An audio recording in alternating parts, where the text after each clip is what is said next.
So, back to some good old-fashioned discussion videos, because let me look, I haven't done one in... Wow, since September, holy fuck. Okay, yeah, I think that's been long enough. So, let's talk about NX, or more accurately, Nintendo Switch. So, Nintendo Switch, now that we finally know what it is, well, we want to know more about what it is, and we're finally going to be learning that today with a presentation that's going to be happening at about 10 o'clock local time, so that'd be Chicago time for me. So about 10 o'clock local time, we will be learning of exactly what this fucking thing is. I mean, yeah, we've seen it in action now, but now we should actually really see it in action, not dubbed over, not edited in a video. We're actually going to see it live, which is nice. Granted, we're probably going to be seeing it in Japanese, so we won't really understand much of what's going on unless they translate it, which they probably will. But yeah, so that's not necessarily what I meant to talk about today, because we all know that's going to happen. It's all over the fucking news. It's everywhere right now. So fucking everybody and their dog knows about it. So that's not what I'm talking about right now. What I'm going to talk about right now are my thoughts on Nintendo Switch, Nintendo Switch, and where I think it's headed. What I think of it personally, if I think it's going to be a good idea, if I think it's going to be a flop. And that's kind of where I'm middling, because I don't know specifically what I expect from it at this point, because Nintendo is at this very weird point where they have to redeem themselves, but they haven't proven themselves yet. They have to prove themselves before they can redeem their mistakes with the Wii and Wii U, and I don't think I can really judge it properly until I see it in action tonight, and more importantly, in person rather.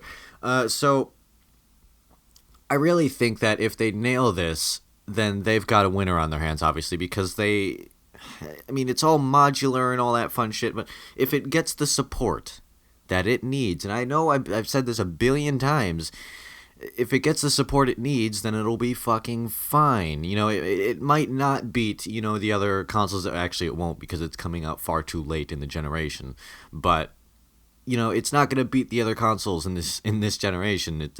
That'd be fucking impossible unless it sells 100 million units at the fucking gate, which it won't. Because, again, a lot of people are going to be skeptical like I am, so they're not going to just pick it up and buy it right away. They want to see something that's new and weird like this. They want to see it in person. They want to see it working before they buy something like that, especially with the way the economy is post-2008. People aren't just ready to pick things up on a whim anymore like they used to be. Now you just gotta, you want more information, and yeah, I want more information too. But just knowing what we know about Nintendo Switch already, I think that if it does nail the third-party support, which it seems to have already with that list of third-party developers that I did show in a few videos, or a few videos back, I believe, with the announcement video. Yeah, if they nail that and that actually happens, that's fucking phenomenal, because we've already seen some of these third-party games running on Switch. What was it? I can't remember if it was like Jimmy Fallon or whatever it was, or was it Jimmy Kimmel? I can't remember. But I think we saw one of those AAA titles running on it. I really can't remember. I've been working like a motherfucker lately, so I don't remember details. But yeah, if it does nail that, fucking phenomenal. Then they'll actually sell some units because they'll get the third-party support, and then they'll have their own awesome Nintendo titles to back it up.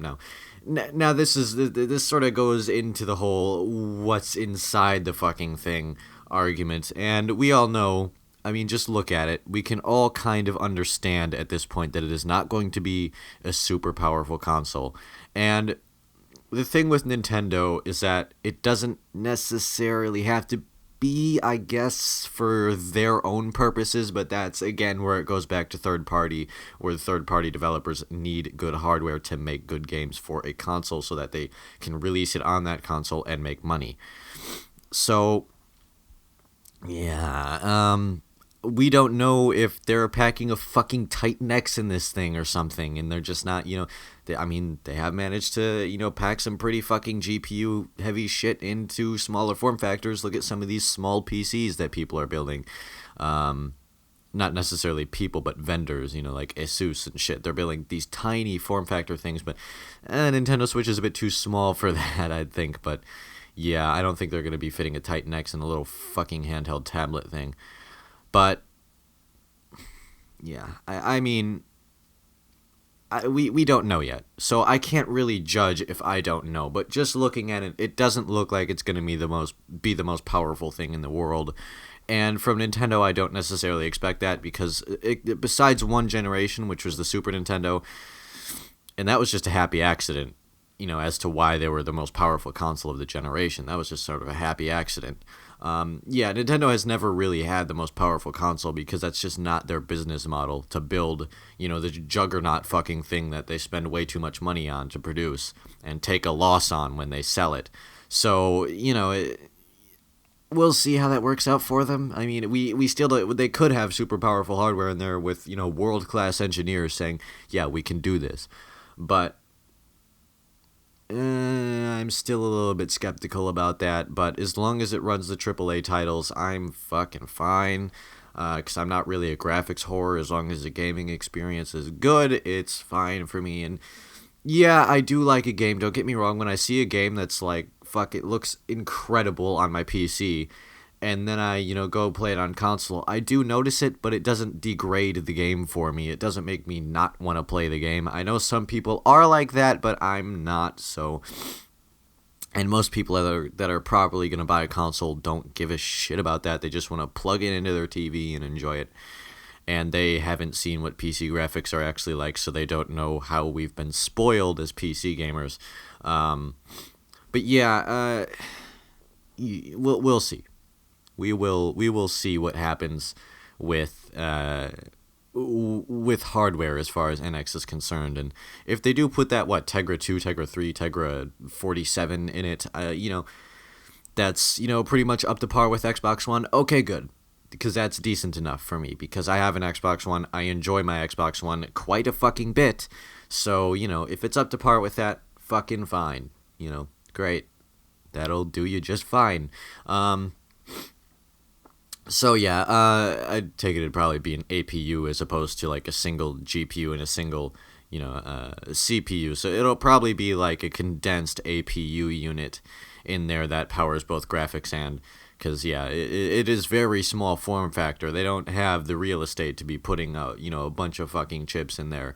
So, yeah, it's probably going to be decently advanced, more advanced APU, like something out of the Tegra series, I would think. So, there you go. That's my thoughts on the hardware in particular now. The experience, the games, because what makes a console? It's the fucking games. It's not necessarily the hardware, it's what runs on the fucking hardware, the games. What kind of first-party titles are we going to be seeing from Nintendo? What kind of actual third-party games are we going to be seeing? Are we going to be seeing any third-party exclusives? Because if we are, fuck my ass, that's going to sell a whole shit ton of units. That'll be great. That'll be fucking phenomenal if we can get some third-party exclusives on there and sell a whole fuck ton of units.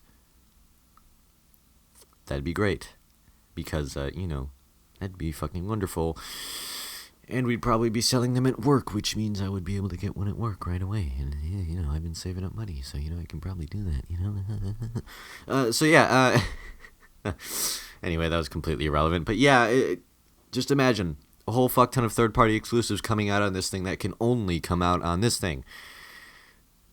That's a little bit out there, but it could happen if they organize it. Nintendo, I know you've been talking with third-party developers, so maybe this is a possibility. Hopefully it is. Hopefully there's been games in the works that we haven't even fucking heard of, that they've been so closed up and under wraps that leaks are impossible to get out. I mean, that's usually not ever the case. A leak will get out. If something can be leaked, it fucking will be leaked. I mean, this is the internet, but,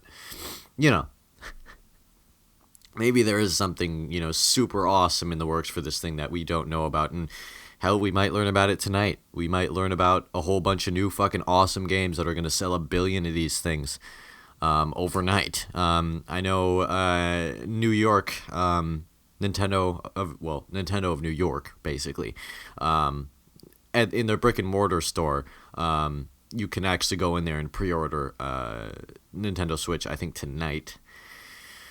which probably ain't gonna last long because that's the only place you can pre-order the fuckers, and well, yeah, it's gonna be gone by the time you get there. If you can even make it there, yeah, no.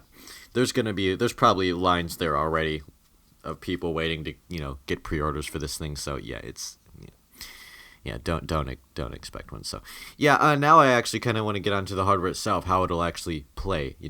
How I feel about the aesthetics of the console, and how I think it's going to work for me personally. So looking at it, it looks like it's weird. It's pretty fucking weird. But I will say one thing: weird isn't always different isn't always bad. But I'm kind of freaked out by the fact that the D-pad isn't really much of a D-pad as much as it is like two or four separate buttons. Like, how is that even going to work for like diagonal directions? I don't know. Well, you press them at the same time, but I don't know. It just feels weird. It just feels. It just looks weird. It's like it's not like why. Why, Nintendo? Why? Why did you do this? We'll see how it actually works in person. We'll see if it's responsive enough, which it probably will be. If anything, it'll be better than the fucking piece of shit that is the Xbox 360 fucking D-pad. That shit was terrible. So, I mean, at least we have that. But yeah, the console itself, as far as the actual unit itself is concerned, it looks pretty interesting. Just plugging a tablet into your, little dock there and having it on your monitor or your TV. That I kind of like that. Because I like portable gaming. I like the aspect of taking my gaming on the go. And with Nintendo Switch, I can actually do that. And I can, have a nice case for it and, strap it around my fucking shoulder and everything and have all kinds of fun with that. So yeah, that'll be fucking amazing. I can bring it with me. Bring it wherever I want. Play my games on the go. And for a flagship Nintendo console, that's been unheard of up until now because you've just had, the lower powered, DS systems and Game Boy and Game Boy Advance and Game Boy Advance SP and all that fun shit. Well, now you've got a fucking flagship Nintendo console to help you out when you're on the fucking go. Granted, the dock does supply more power to the console from what we've heard, so yeah, you're not going to get the full epic console experience, I guess, unless you're plugged into the dock, but it's still pretty fucking cool that you have the probability of playing AAA third-party titles on the go. That is fucking killer if you can do that. That's fucking amazing. I would love that so fucking much. So yeah, that's a big selling point for me if we have the possibility of doing that. So yeah, I tend to I really like the gamepad. I know a lot of people might disagree with me. I really love the Wii U gamepad, and having a console that's more or less centered around that again for me is fine because I use it. It's a very functional thing. Just don't make it too much of a gimmick, and use it well. Don't use it in a super gimmicky way, but just use it well. And you do have the option to use a normal controller with this thing as well. There's the Pro controller that's going to be coming out for it that looks like an Xbox controller, basically, which is great. I'm going to pick one of those up so that I have a real, proper controller. That'll be nice. Although I really hope they bundle it in with the console, but I don't think they're going to be doing that, which is unfortunate. But yeah, the actual standalone controller looks nice. The the Xbox 360 one looks nice. It looks like it has proper triggers, has all that fun shit. But the Nintendo Switch unit itself that comes with the little things that attach, the modular things. Yeah, they look weird, but I think if they pull it off, they can be pretty decent. I'm just hoping that they do pull it off and that this all goes well, and it looks like they have speakers on them. I'm looking at an image of the thing right now, and it's got the whole Nintendo Switch thing in the middle with the logo, and then you attach the controller units or whatever, and you can maybe take them off and give them to your friend, and they can play that way. And yeah, I would just prefer a normal controller or the gamepad thing on its own. That's just how I am. I just want a normal controller, but, whatever. We'll see how this one works. It does appear to have handles and stuff, and I'm pretty sure there's going to be, other modules you can buy and put on there and, all that fun shit. So, yeah, we'll see how this works out. looks pretty neat. Pretty neat. It looks pretty neat. Looks pretty cool. We will see, especially tonight, because I can't wait to actually see this thing in action tonight. But yeah, that's pretty much my general thoughts on, the actual build itself. And that's pretty much all I've got to say at this point, because, we haven't seen enough of it, and we will tonight, and I will probably be making a video about it tonight. So yeah, that's pretty much all I have to say about my current thoughts, because, again, like I've said before with other things, I don't want to get hyped until I know what I'm getting into, because hype culture ruins everything it fucking touches. So I will see tonight what it actually does, and then I will make a video after that, and I will tell you my 100% thoughts, my educated thoughts on the NX. So I look forward to making that video. So I will, I'll get right to work on that, hopefully, if there's not too many people around here. So, I will give you my thoughts after that video has aired, or that stream has aired, and I will get the fuck back to you on that. So, I'll just sort that out. I'll definitely be hooked onto the stream around 10 o'clock. So just let's see. Let me give you the times for those of you that are watching before the stream hits. Basically, it's live from Tokyo at 8 p.m. I believe I have a list of times here for those of you. Yep. Okay, so the starting time in San Francisco is 8 p.m. New York, 11 p.m. London, 4 a.m. Berlin, 5 a.m. Beijing, 12 p.m. and Tokyo, 1 p.m. There you go. That's what it's telling me from, from The Verge or whatever. And that might be from their time relative to everything else. So I don't fucking know. But on the 13th, which is tomorrow, there's going to be a Nintendo Treehouse as well, showcasing the Nintendo Switch, so you can see that too. So, yeah, so there's my little NX discussion video. I hope you enjoyed it, and if you didn't, well, then I don't really care. But yeah, if you enjoyed it, remember to hit that like button. Remember to subscribe, because it helps a fuck ton, and I will see you in the next one, hopefully very soon this time.